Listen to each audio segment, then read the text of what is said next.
땅에서도. 아멘. 말씀은 룻기 3장 18절입니다.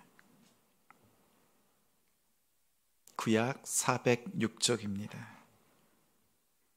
룻기 3장 18절.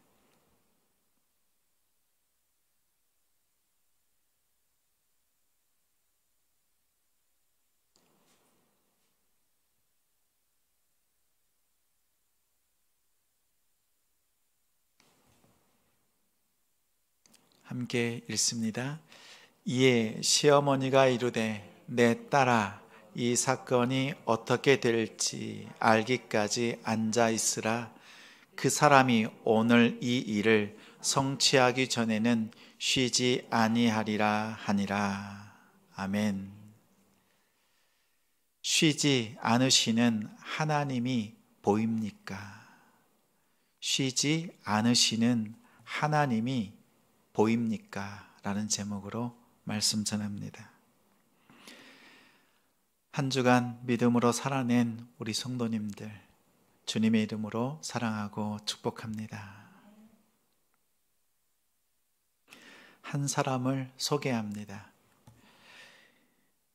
23세에 의원 선거에서 실패했습니다. 29세에 의회 대변인 선거에서 실패했습니다. 31세 대선 선거위원회에서 실패했습니다. 40세에는 연방 하원 재선을 노렸지만 실패했습니다. 45세에는 상원 의원 선거에서 실패. 47세에 부통령 지명전에서 실패. 49세 상원 의원 선거에서도 실패. 51세에 대통령 선거에서 당선. 실패로 점철된 인생이었던 링컨입니다. 그는 가난한 집안에서 태어났습니다. 4살 때 동생을 잃었습니다. 9살 때는 어머니를 잃었습니다. 40살에 늦게 결혼했습니다. 4 자녀를 얻었지만 그 중에 3 아들을 병으로 잃었습니다. 56세 남북 전쟁을 승리로 이끈 뒤에 그 승리가 가시기도 전에 일주일 만에 암살당하여 자신의 목숨까지 잃었습니다. 그의 삶은 죽음과 패배, 낙선과 실패라는 그런 꼬리표가 붙어 있습니다. 그러한 링컨의 삶을 바라보면서 그가 실패했다고 말한 사람이 있습니까? 없습니까? 없습니다. 그는 좌절하거나 주저앉지 않았습니다. 그는 항상 성경을 읽고 묵상하고 기도하고 실천했습니다. 고난을 극복했고 하나님과 동행하는 삶이었습니다. 하나님이 자신에게 준 사명을 끝까지 잘 감당한 믿음의 사람이었습니다. 사사시대의 링컨이라고 불릴 만한 그런 실패한 인생이 등장합니다. 나오미입니다. 유대 베들레헴에서 흉년을 만났습니다. 고향을 떠나 모압 땅으로 이민을 갔습니다. 이방 땅에서 남편 엘리멜렉을 잃었습니다. 2 아들은 모압 여인과 결혼했지만 자녀가 없습니다. 심지어 2 아들마저 잃었습니다. 소망이 없습니다. 이제 끝났습니다. 남편과 자녀들이 주는 그 안정감은 더 이상 기댈 수 없습니다. 여성으로서 더 이상 존중받을 수도 없습니다. 후손을 통해서 보장받는 기쁨과 미래가 없습니다. 자녀 손을 통해서 받는 그 기쁨이 얼마나 큰지 모릅니다. 그런데 그러한 은혜를 누리기보다 자신의 손에서 가문이 끊어지는 아픔만 남았습니다. 실패, 좌절, 절망, 이것이 나오미의 인생을 지칭하는 단어가 되었습니다. 실패를 좋아하는 사람은 없습니다. 실패를 계획하는 사람도 없습니다. 그러나 그 실패 안에 있는, 우리가 실패를 만났을 때 그 안에 있는 다른 그 무엇을 발견할 때 우리의 인생은 바뀝니다. 감사할 것이 눈꼽만큼도 없는데 감사를 발견하면 인생이 바뀝니다.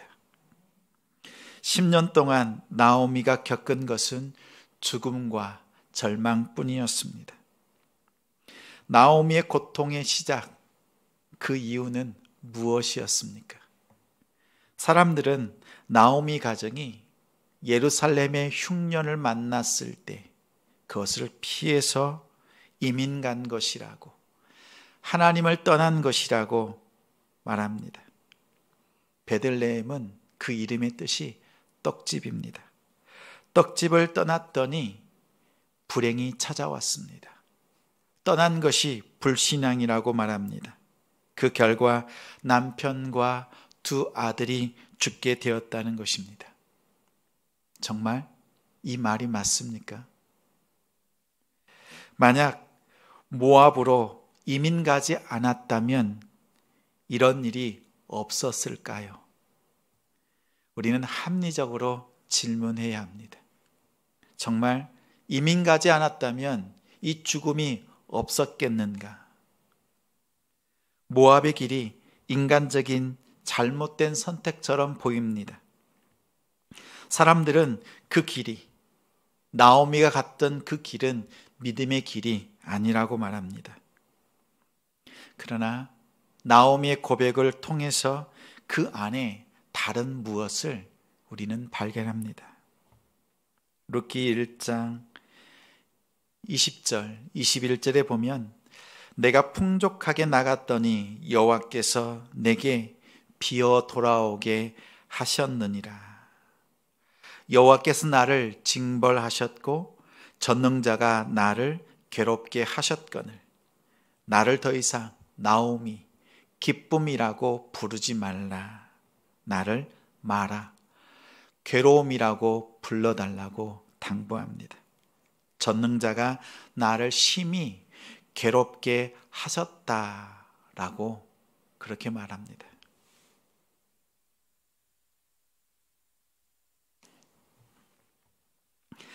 나오미의 고백에는 남편과 두 아들의 죽음과 고통과 아픔이 담겨 있지만 또 다른 의미가 있습니다. 전능자의 손, 하나님의 손이 나와 함께 하신다. 하나님의 손이 나와 함께 하신다라는 고백입니다. 오른손 한번 들어보십시오. 하나님의 손이 나와 함께 하신다. 나와 함께 하신다. 이 고백입니다. 세례 요한이 자신의 삶과 죽음을 통해서 예수 그리스도를 드러냈던 것처럼 예수 그리스도께서 자신의 삶과 죽음을 통해서 하나님의 구원을 성취하신 것처럼 하나님께서 엘리멜렉과 두 아들의 죽음을 같은 맥락으로 사용하십니다. 하나님께서 계획하신 일들을 성취하는 과정이었습니다. 믿음 없음이 아니라 믿음으로 인도되어지는 수동태적인 인생의 과정을 말합니다. 룻기 1장에서 하나님께서 왜 그러한 고난과 고통을 주셨는지, 그렇게 허락하셨는지에 대한 답을 명확하게 말하지 않습니다. 나오미와 룻이 고난의 시간을 지나서 회복하고 복을 받는 과정을 통해서 깨닫습니다.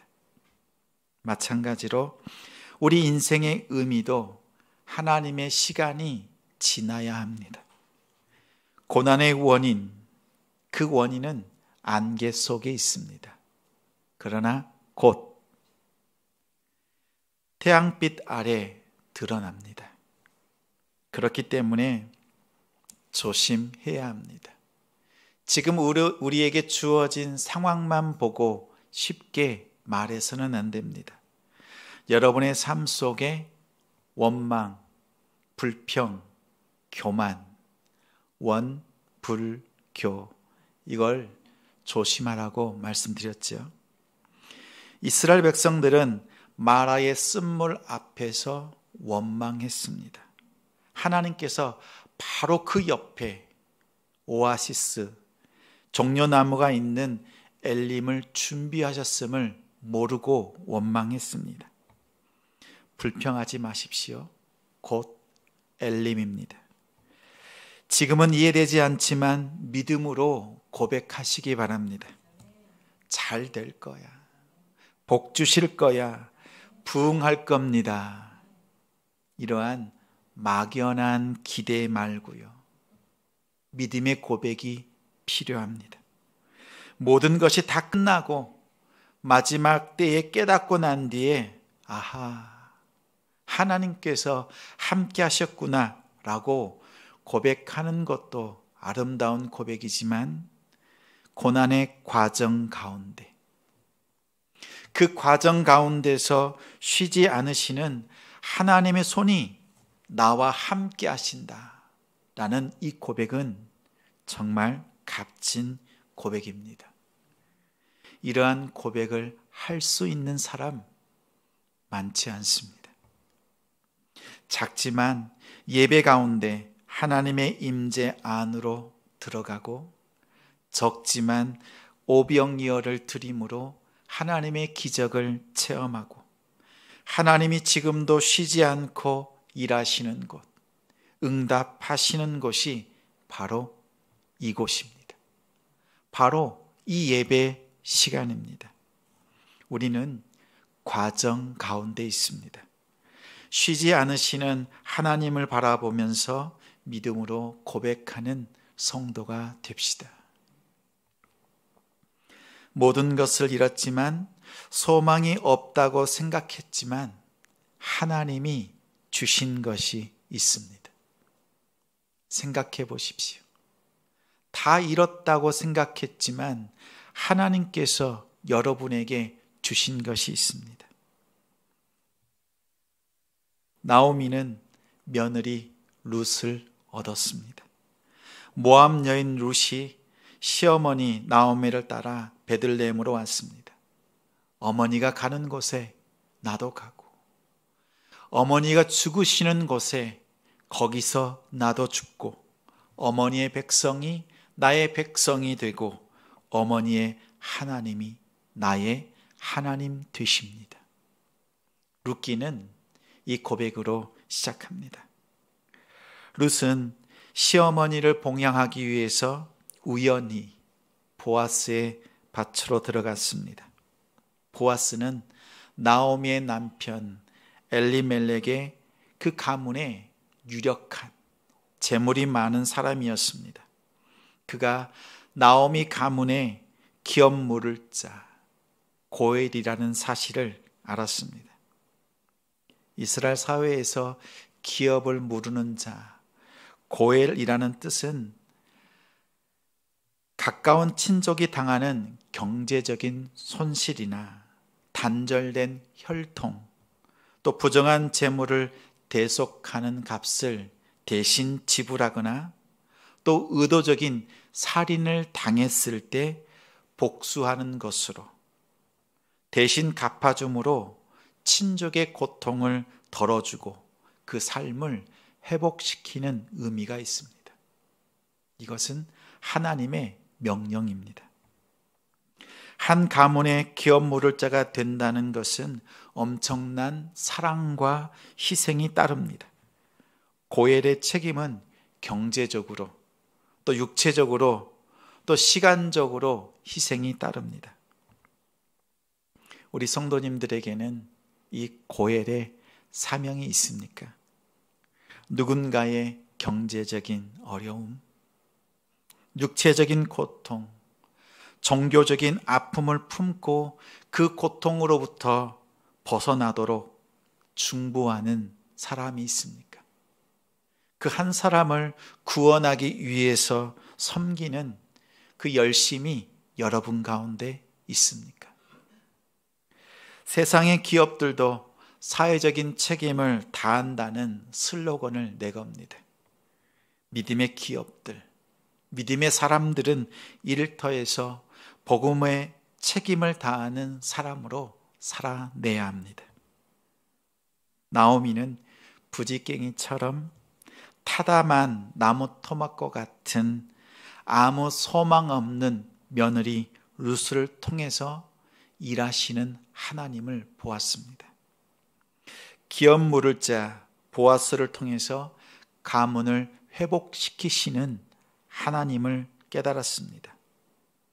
룻을 보아스의 타작마당으로 보냈습니다. 고엘의 품으로 보냈습니다. 그리고 고백하는 말이 오늘 본문 3장 18절 말씀입니다. 따라 이제 우리가 할 일은 다 했다. 이제 어떻게 될지 가만히 앉아 있으라.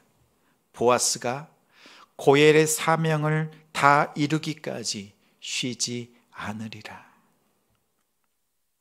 너는 앉아 있으라는 말은 이제 쉬라는 말입니다. 그는 쉬지 않으리라. 이 말은 이제 우리의 시간은 끝나고 하나님의 시간이 되었다는 믿음의 고백입니다. 믿음의 삶은 막연히 기다리는 것이 아닙니다.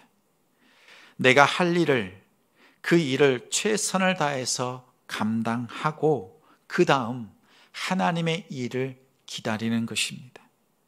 여러분이 최선의 믿음으로 나아가면 하나님께서 최고의 선물을 더해 주십니다. 나오미는 보아스가 고엘의 사명을 이루기까지 쉬지 않으시고 일하시는 하나님을 보았습니다. 나오미는 보아스를 통해서 하나님을 보았습니다.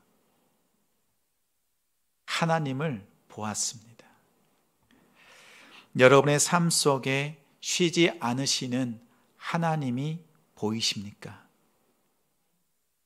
정말 보이십니까?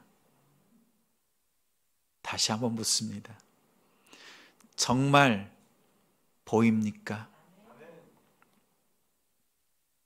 흉년을 피하여 모압으로 내려갔던 길은 딸과 같은 룻을 얻게 하신 은혜의 길이었습니다. 모압의 길은 남편과 아들을 잃는 고통의 자리가 아니었습니다. 명문 가문으로 세우시는 하나님의 열심이 인도하신 길이었습니다. 사람들은 그것을 불신앙이라고 했지만 하나님은 믿음으로 만드시는 과정이라고 말씀합니다. 하나님의 열심은 무엇입니까? 이사야서 9장 7절에 그 정사와 평강의 더함이 무궁하며 또 다윗의 왕자와 그의 나라에 군림하여 그 나라를 굳게 세우시고 지금 이후로 영원히 정의와 공의로 그것을 보존하실 것이라. 만군의 여호와의 열심히 이를 이룰지라. 하나님께서 계획하신 것을 반드시 이루신다는 표현입니다. 하나님의 열심 앞에서 막을 것이 없습니다. 여러분은 쉬지 않으시는 하나님이 보이십니까? 그 하나님을 우리가 바라볼 때 그분이 일하는 방식이 그제서야 보입니다. 하나님께서 베푸시는 은혜가 가까이 있음을 깨닫습니다. 단기적으로는 현재의 빈손, 여러분의 빈손을 은혜로 채워주십니다. 17절에 보아스가 보리 6번을 룻에게 부어주면서 이렇게 말합니다. 빈손으로 내 시어머니에게 가지 말라. 빈손, 텅 빈 손. 이 단어는 1장에서 나오미가 예루살렘으로 다시 돌아왔을 때 빈손으로 돌아왔다고 고백했던 그 단어입니다. 나오미는 보아스의 말에서 자신의 빈손을 채우시는 하나님의 역사를 보았습니다. 하나님께서 나오미에게 전부가 되어주셨습니다. 모든 것을 잃었지만 전부가 되시는 하나님을 얻었습니다. 여러분의 손을 한번 펴보십시오. 한번 펼쳐보십시오. 여러분의 그 빈손을 채우시는 하나님을 바라보십시오. 하나님께서 여러분의 그 빈손을 채우십니다. 여러분이 이 빈손 들고 하나님을 향하여서 높이 들면 하나님의 능력의 손이 여러분을 꽉 붙잡아 주십니다. 빈손이라고 절망하지 마십시오. 하나님께서 여러분을 손잡아 주시고 채워주시는, 쉬지 않고 일하시는 하나님을 바라보는 우리 성도가 됩시다. 또한 하나님의 은혜는 멀리까지 계획되어 있습니다. 장기적으로 가문의 대를 이으십니다. 룻기 4장 17절에 나오미에게 아들이 태어났다 하여 그의 이름을 오벳이라고 하였는데 그는 다윗의 아버지인 이새의 아버지였더라. 며느리를 통해서 손자를 얻었습니다. 그 손자가 다윗의 아버지인 이새의 아버지가 되었습니다. 룻이 낳은 아들 오벳은 다윗의 할아버지가 되었습니다. 나오미는 다윗의 증조 할머니가 되었습니다. 자녀손들을 통해서 주시는 하나님의 은혜입니다. 보아스와 룻 그리고 나오미를 통해서 하나님의 나라를 이루시는 하나님의 큰 그림이었습니다. 장기적인 안목으로 하나님이 이루시는 믿음의 가문을 바라보는, 그렇게 기도하는 우리 성도가 됩시다. 이 모든 일은 룻기 1장에 나오미가 룻과 함께 예루살렘으로 베들레헴으로 돌아왔을 때 일어났습니다. 그때는 보리 추수를 시작하던 때입니다. 보리 추수를 시작할 때 회복되었습니다. 다음 주일은 맥주 감사 주일입니다. 보리를 추수하는 절기를 하나님께 감사로 드리는 날입니다. 여러분의 빈손을 채우시는 하나님을 기뻐하십시오. 믿음의 명문 가문으로 세우시는 하나님을 바라보십시오. 뜻하지 않은 길로 또 우리가 계획하지 않은 방법으로 하나님은 쉬지 않고 일하십니다. 남동탄 지성교회의 맥주 감사 주일은 나오미처럼 다음 세대를 바라보면서 하나님을 예배합니다. 여러분에게 주신 자녀들 뿐만 아니라 우리 교회를 통해서 성장할, 배우며 믿음으로 성장할 믿음의 자녀들을 바라보면서 품고 기도해 주시기를 부탁드립니다. 말씀으로 세우고 기도와 헌물로 심는 시간이 되길 바랍니다. 맥주 감사 헌금은 다음 세대를 위해 기도하고 교육 헌금을 준비하여 드리시기 바랍니다. 다음 세대를 위한 훌륭한 믿음의 사람들이 세워지는 장악 사역에 쓰여질 것입니다. 보아스에게 예수 그리스도의 향기가 납니다. 예수님이 보입니다. 나오미에게 보아스가 고엘이었던 것처럼 우리에게 예수님이 고엘입니다. 우리의 경제적인 또 육체적인 또 신앙적인 아픔을 품고 죄의 고통으로부터 구원해 주신 그 구원을 십자가에서 이루신 분이 예수 그리스도입니다. 여러분을 위해서 기도하고 구원하기 위해서 또한 지금도 쉬지 않고 일하시는 분이 우리 예수 그리스도입니다. 지금도 쉬지 않는 하나님을 바라보면서 믿음으로 승리하시는 우리 성도님들이 되시기를 주님의 이름으로 축원합니다.